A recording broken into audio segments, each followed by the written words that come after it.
So hey guys, hello and welcome everyone to another video another ब्लॉगे। तो आज के এসেছি আর কি লেক গার্ডেন। তো দেখতে পাচ্ছি এখানটা জাস্ট আসার পর 3 নম্বর গেট দিয়ে ঢুকলাম আর আমাকে দেখতে পুরো পাগল পাগল লাগছে। বাইক চালিয়ে আসলাম সে বাড়ির থেকে, এটা একটা আলাদাই এক্সপিরিয়েন্স। তো জায়গাটা বেশ শান্ত নিরিবিলি আর লেকের পাশটা জাস্ট দেখতে পাচ্ছ পিছনে না গাছ রয়েছে, এখানে বক ফক রয়েছে। তো এখন আর কি দুর্গা মিউজিয়াম দেখার টার্গেট নিয়ে এসেছিলাম। এখন বাজে 10টা 13, জানি না খোলা আছে না বন্ধ, তো গিয়ে দেখা যাক।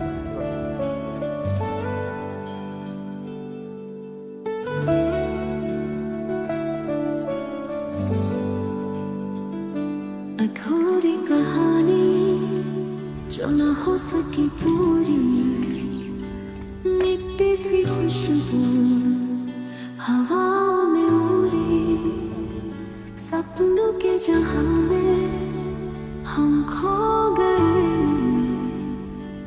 दिल के फसाने राहों में रह गए।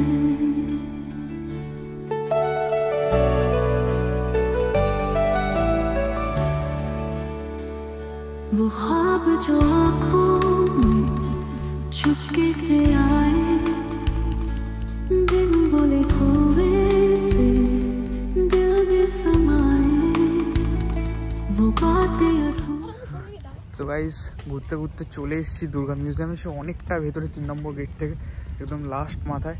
তো এখানটা দেখতে পাচ্ছ টেরাকোটার কাজগুলো করা রয়েছে আর জাস্ট আলাদা লাগছে জায়গাটা, বেশ গাছপালার মধ্যে টেরাকোটার এরকম কাজ আর অসম্ভব।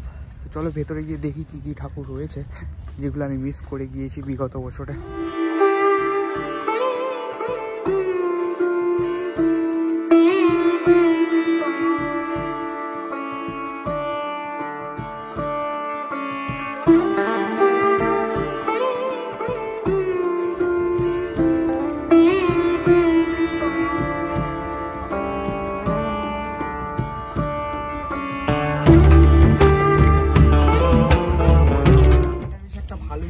যারা বিগত বছরের ঠাকুরগুলো দেখতে পায়নি তারা এখানটা আসলে ঠাকুরগুলো দেখতে পাবে। এটা হচ্ছে হিন্দুস্তান ক্লাব 2001 সালে ঠাকুর। না, সত্যি কথা বলতে আমি এই ঠাকুরটা এসে দেখিনি, তো এখানটা দেখি বেশ মুগ্ধ হয়ে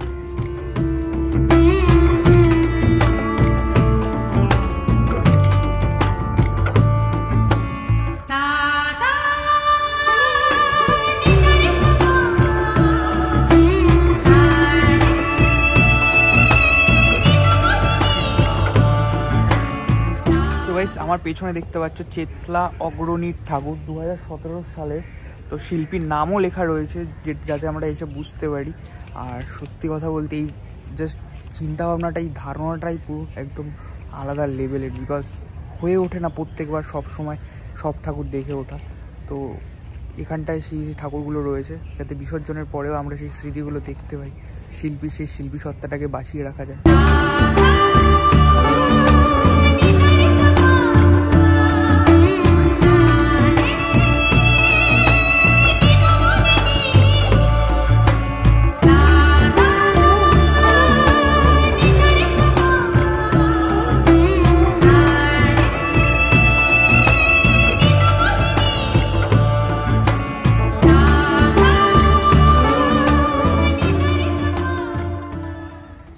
দেখতে পাচ্ছ এটা বাইরে থেকে একদম পুরো টেরাকোটার কাজ করা, সুন্দর বেশ টেরাকোটার মৃৎশিল্প। আর এটা একটা রথ টাইপের বানানো, যে একটা ঘোড়া রয়েছে আর রথের চাকা রয়েছে, দুপাশে দুটো ঘোড়া। আর বাইরে থেকে পুরো এরকম পোড়ামাটির কাজ করা, প্রত্যেকটা দেওয়ালে সুন্দর সুন্দর কলাকৃতি করা রয়েছে। আর এখানটায় সামনে রয়েছে আরেকটা দুর্গা মূর্তি, দেখা যাক এটা কোথাকার। সো গাইস, এখানটায় লেখা নেই যে এটা কোথাকার দুর্গা দেবী মূর্তি, বাট এটা মনে হচ্ছে এখানকারই, নাও হতে পারে। দেবী মূর্তিটা জাস্ট অসাধারণ।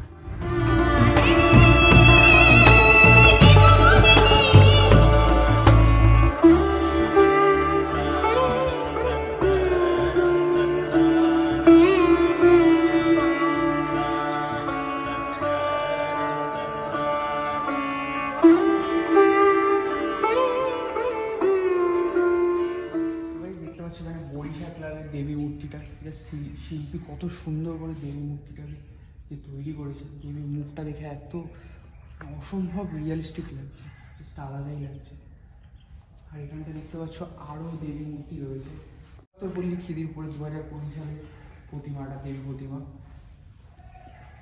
যেটা নাকি কাঠের পুতুল আদলে তৈরি করা হয়েছে। এই এখানটা যে কটা মূর্তি রয়েছে, একটা প্যান্ডেল আমার দেখা হয়নি পুজোর সময়।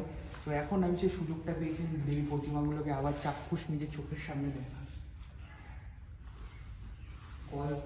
ক্লাবের আর কি 2022 সালের দেবী প্রতিমা, যেটা আর কি কাঠ দিয়ে তৈরি করা হয়েছে, এটাও জাস্ট অসম্ভব সুন্দর। আর এটা হচ্ছে নপাড়া দাদাভাই 2021 ঠাকুর, এটাও জাস্ট অসম্ভব। আর তার থেকেও সব থেকে যেটা আমার বেস্ট লেগেছে সেটা হচ্ছে নপাড়া দাদাভাইয়ের সঙ্গে 2023 সালের প্রতিমাটা। জাস্ট দেবী প্রতিমাটা মানে এর আগের প্রতিমাটা যতটাই রিয়েলিস্টিক লাগছে তার থেকে বেশি আর এই প্রতিমাটা লাগছে, জাস্ট অসম্ভব। দেবী প্রতিমা দেখে মনে হচ্ছে দেবী আমাদের সাথে এক্ষুনি কথা বলবেন, এতটাই রিয়েলিস্টিক আর মুখের আদলগুলো এতটাই সুন্দর। তো এখানটায় পরপর লাইন দিয়ে আরও দেবী প্রতিমা।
সো গাইজ, বাঙালির দুর্গাপুজো তো খাওয়া দাওয়া ছাড়া একদমই অসম্পূর্ণ। তো কি করে না খেয়ে আর কি বাড়ি ফিরে আসি দেবী প্রতিমা দর্শন করে। তো চলে গিয়েছিলাম বাঙালির ইমোশন বিরিয়ানি খাওয়ার জন্য। দুর্গা মিউজিয়াম থেকে সুদূর বারাসাত চলে এসেছিলাম, ডাক বাংলোর মোড়ে আহার বিরিয়ানির দোকান দেখলাম। তো এখানটা ভাবলাম নতুন দোকান, কখনো আগে ট্রাইও করিনি, খেয়ে দেখা যাক। তো দাদা এখানে হাঁড়িটা সবে কেটে নামাচ্ছিল, দেখে তো ভালো লাগছিল। তো গাইস, সকাল থেকে খালি পেটে থাকার পর যখন দাদা বিরিয়ানিটা সাজাচ্ছিল দেখে আর তস হইছিল না। তো দাদাকে বললাম তাড়াতাড়ি করে বিরিয়ানিটা দাও। তো সামনে যখন বিরিয়ানির থালাটা এলো তখন দেখলাম মাংস পাই দেবে। আমরা দিয়েছিলাম মটন বিরিয়ানি অর্ডার। তো মাটনটা শক্ত ছিল, আমি বললাম ঠিক আছে, বিরিয়ানিটা হয়তো খেতে টেস্টি হবে। তো তার আগে আলুটা একবার চেক করে নিয়েছিলাম, আলুটাও নরম ছিল মোটামুটি। বাট গাইস, বিরিয়ানিটা যখন মুখে দিলাম আমার সমস্ত আশা চূর্ণ হয়ে গেল। বিকজ এই ফার্স্ট টাইম আমি এত নুন কাটা বিরিয়ানি খেলাম। সারাদিন খিদে পেট ছিল, সেই জন্য হয়তো পুরোটা শেষ করে ফেলেছিলাম, নয়তো আমি এই বিরিয়ানিটা হয়তো খেতামই না, ওইভাবেই রেখে দিয়ে চলে আসতাম। তো জানি না ওদের বিরিয়ানিটা সবসময় এরকম কিনা, তোমরা যদি কেউ ট্রাই করে থাকো তাহলে নিচে কমেন্ট করে জানিও। সবাই সামনে এনে দিয়েছিল চিকেন চাপটা মোটামুটি ছিল, বাট বিরিয়ানিটা আমাকে সত্যি খুব ডিসঅ্যাপয়েন্ট করেছিল। সো গাইস, আশা করি আজকের ব্লগটা তোমাদের ভালো লেগেছে। কেমন লেগেছে নিচে কমেন্ট করে জানিও অবশ্যই। দেখা হচ্ছে গাইস নেক্সট ব্লগে, ততক্ষণের জন্য stay happy and stay safe guys, tata by.